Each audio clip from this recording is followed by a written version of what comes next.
Hey guys, in this video I'm going to show you how to share iPhone notes with others.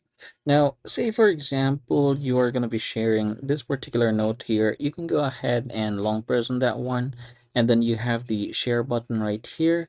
And from here, there are different ways to share it. So if, say for example, you have shared some to people, you are going to see them in here just like so.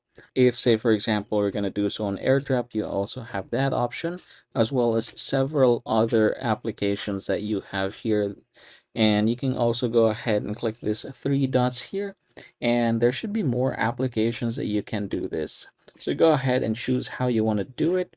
If, say, for example, you want to see more options, you can click the view more, and then here are more ways to share it.